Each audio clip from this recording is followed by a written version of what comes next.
Hello tout le monde, j'espère que vous allez bien. Je vous retrouve aujourd'hui dans cette nouvelle vidéo pour vous faire un haul. Ça fait archi longtemps que les produits ils sont entassés dans un tote bag et qu'ils attendent que je daigne la filmer. Surtout le mood n'était pas présent, le temps n'était pas présent, mais maintenant j'ai tout le temps. Tous ces produits là, je ne m'en suis pas servi encore. J'ai fait ces achats en octobre 2019. Nous sommes en mars 2020, donc il est plus que temps de vous filmer cette vidéo. Petit disclaimer, je ne fais pas cette vidéo pour afficher ce que je possède, ni pour afficher l'argent que j'ai dépensé. À l'époque, quand je travaillais en parfumerie, tous les mois, suivant les ventes qu'on avait fait en fait, on récoltait de l'argent en chèques cadeaux. Et du coup, ces chèques cadeaux, ils étaient pris chez Sephora et donc je les ai tous cumulés jusqu'à avoir atteint 400 ou 500 euros de chèques cadeaux. Et j'ai tout claqué en un coup chez Sephora. Ce qui explique le pourquoi du comment il y a autant de produits. Et je vous les montre encore une fois, de 1 pour le partage et de 2 pour en fait vous faire du contenu et du coup pour pouvoir vous aiguiller dans vos achats.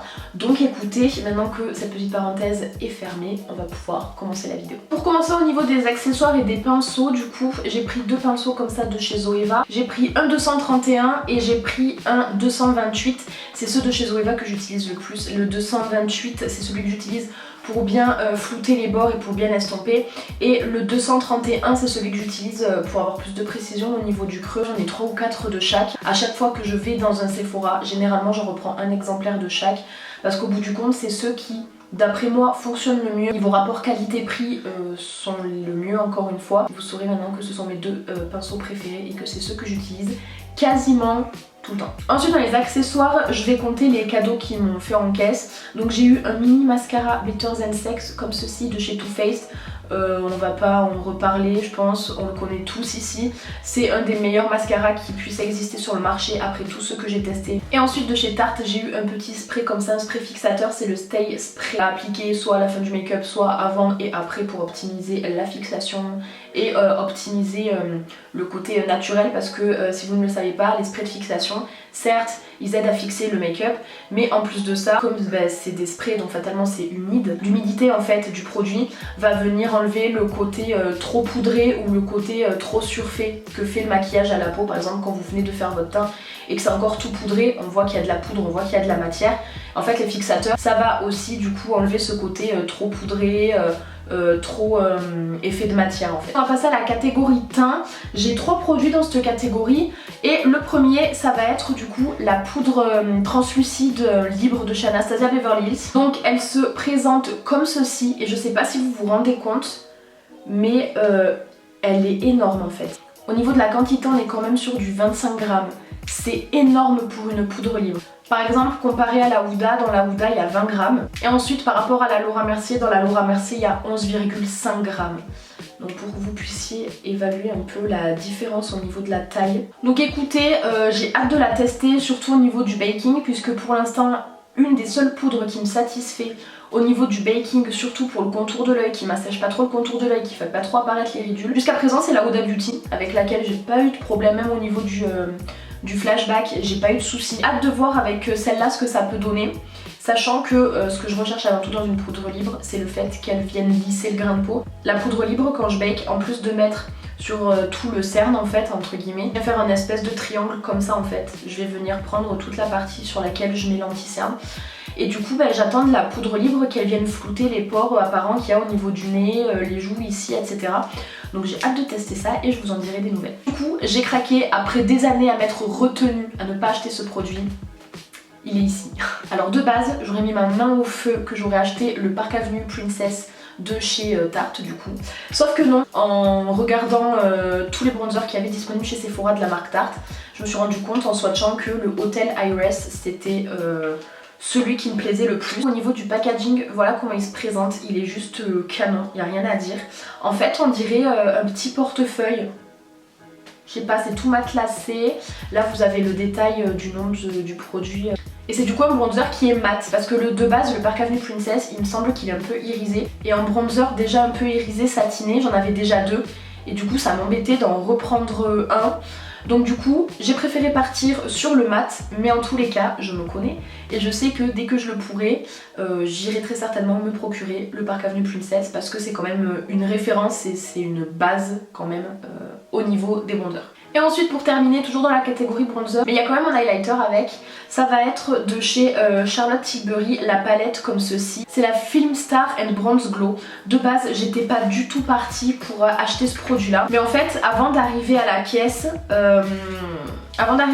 je faisais les comptes, du coup je calculais où j'en étais. Et je sais pas pourquoi je mettais un point d'honneur à ce que tous mes chèques cadeaux soient utilisés aujourd'hui chez Sephora. Et il me restait une petite somme et du coup je suis allée au rayon des nouveautés. Il y avait donc la marque de Charlotte Tilbury.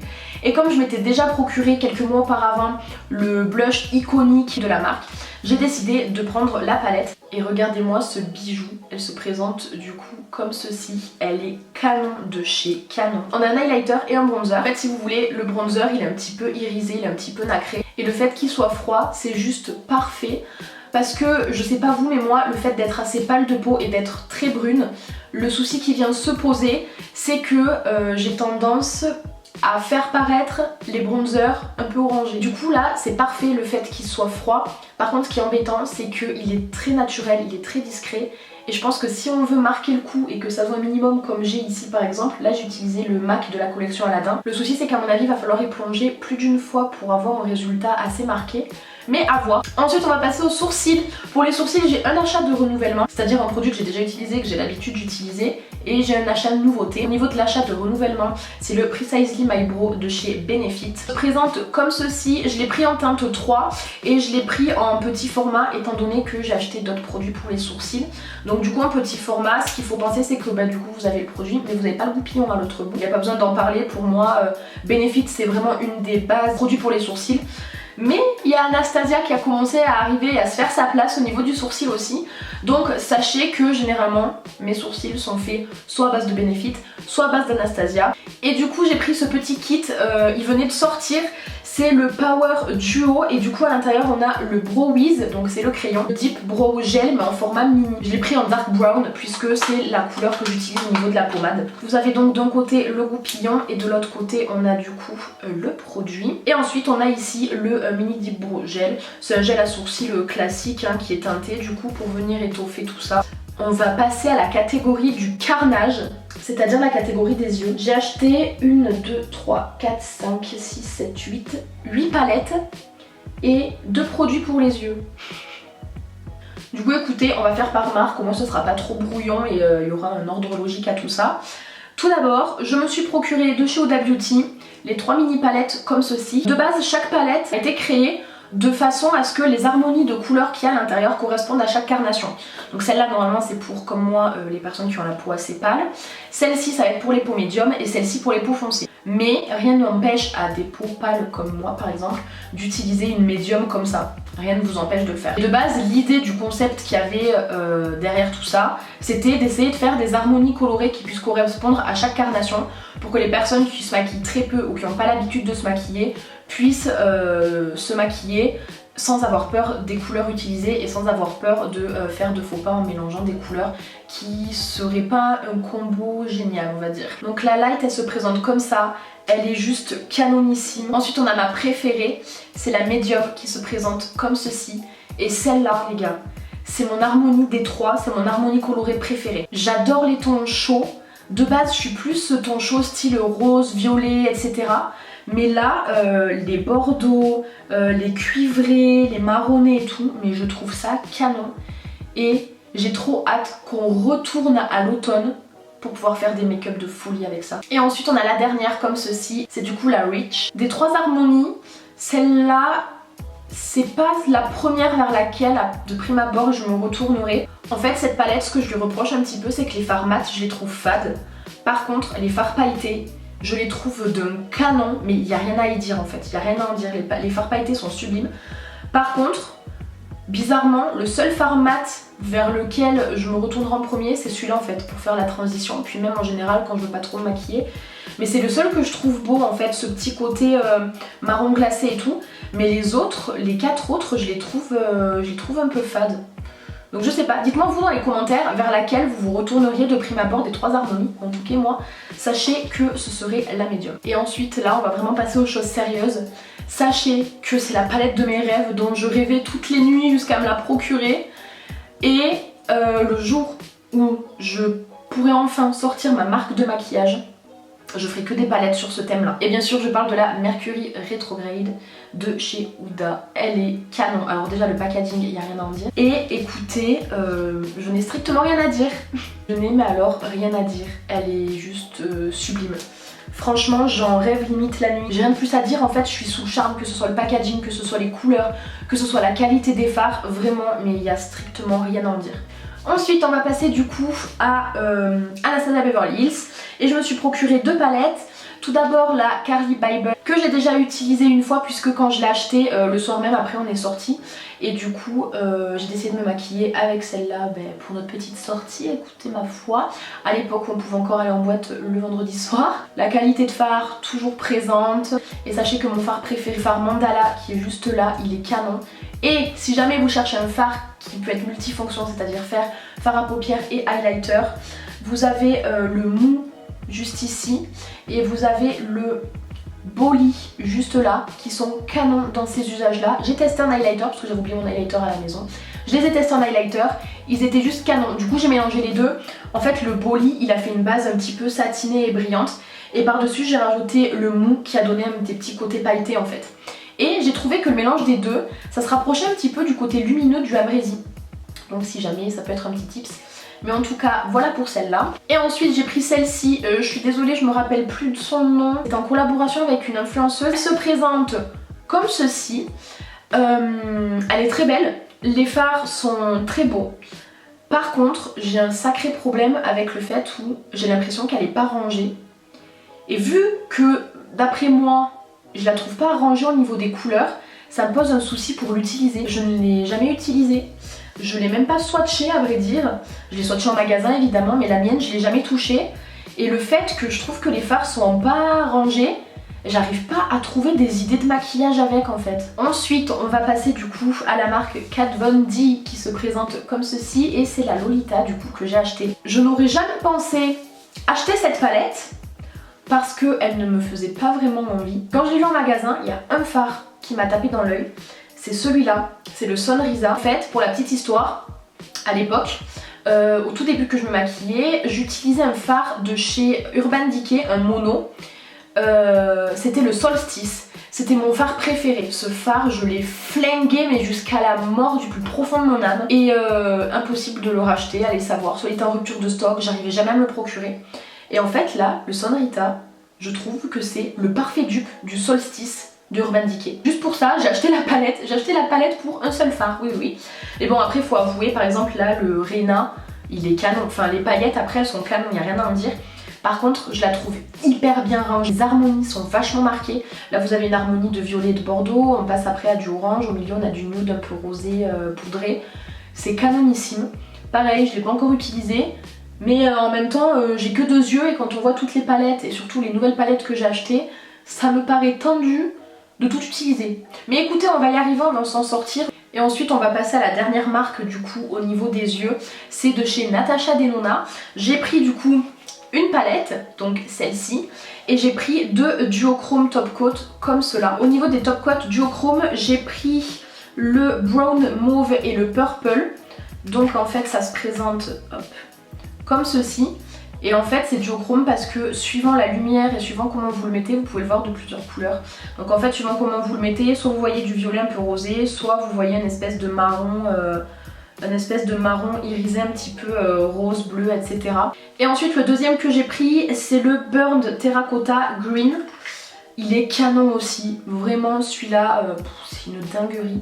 Et si jamais les top coat duochrome, donc ceux-là en tout cas, mais après quand j'en avais d'autres, j'en ai déjà eu d'autres marques et je m'en servais pareil. J'en ai 2 d'ailleurs des top coat de chez Chanel, sauf que c'est des top coat qui sont pas affinis poudrés, ils ont un fini un petit peu gloss. Donc je les travaille plus sur des shootings que sur moi pour un maquillage de tous les jours parce que du coup ça colle et ça file dans les plis puisque c'est gras. Et si jamais ça peut vous aider, les top coat, je m'en sers sur les paupières, je m'en sers en highlighter et je m'en sers sur les lèvres.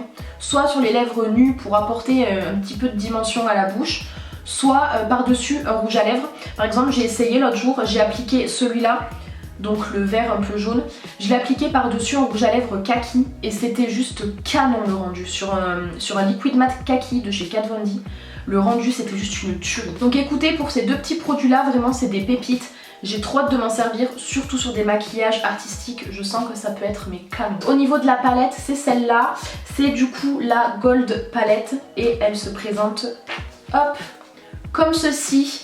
J'ai pas trop l'habitude de me maquiller dans les tons violets, bleus, etc. Mais je me suis dit de 1, ça va m'aider à sortir de ma zone de confort parce que vu le prix, croyez-moi, c'est pas pour ne pas m'en servir. Et ensuite, je dois avouer que j'ai craqué sur les fards irisés, donc le bleu ici, là, celui-là, enfin... L'harmonie, pareil, elle est juste canon. De toute façon, Natasha Denona, il n'y a rien à en dire. Hormis le fait que c'est légèrement poudreux, mais au même titre que Huda et au même titre qu'Anastasia. C'est vraiment une qualité de dingue. Par exemple, les paillettes, elles sont pas volatiles. Elles s'appliquent super bien, elles sont super opaques. Enfin, honnêtement, il n'y a rien à en dire. C'est juste canon. Je me rends compte que je fais que vous dire ouais c'est canon, la palette elle est canon et tout. En même temps c'est vrai les gars. Genre déjà de base si je l'ai acheté c'est que je la trouvais canon, ça me plairait pas, j'aurais potentiellement pas acheté.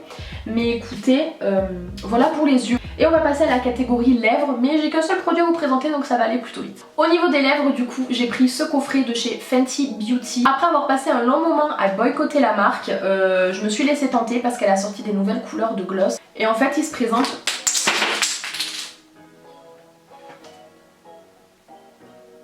Je suis un clown, je suis le dindon de la face.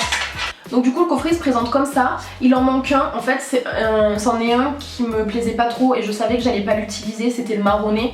Donc du coup je l'ai donné à une copine, Lucie si tu passes par là je te fais des bisous. Donc je l'ai donné à ma copine Lucie et du coup j'ai gardé tous les autres. Donc je vais vous montrer ça, c'est parti. Donc à savoir par contre que c'est des petits formats, hein, c'est pas les grands formats. C'est le Cheeky qui se présente comme ceci, c'est une espèce de rouge de toute façon. Il est assez vibrant, genre il y a des notes de rose un peu à l'intérieur et vous avez des paillettes dorées. Ensuite on a le Pretty Please, c'est un rose bonbon par excellence et dedans on a des petites paillettes argentées et un petit peu lilas je trouve. Celui-là à mon avis avec des gros maquillages, par exemple typiquement là je pense que j'aurais pu le mettre. Attendez d'ailleurs, je vais enlever le gloss que j'ai là sur la bouche et je vais aller venir mettre celui-là. Oula, ils sont vachement opaques les gars. Je pensais qu'ils allaient être un peu par transparence comme les premiers qui étaient sortis que j'avais acheté. J'avais acheté le blanc, je me rappelle plus du nom, et j'avais acheté le tout premier qui est sorti, je crois que c'était le bombe quelque chose. Je les avais achetés, comprendra qui pourra. Ils étaient un peu plus en transparence que ceux-là je trouve. Et tant mieux, c'est pas plus mal parce qu'au moins là on sait pourquoi on paye. Hein. Donc voilà ce que ça donne. Franchement c'est canon. J'aime trop. On a le fusil qui se présente comme ceci. Je trouve qu'il ressemble vachement au tout premier qui était sorti, le Sugar Bomb, un truc comme ça.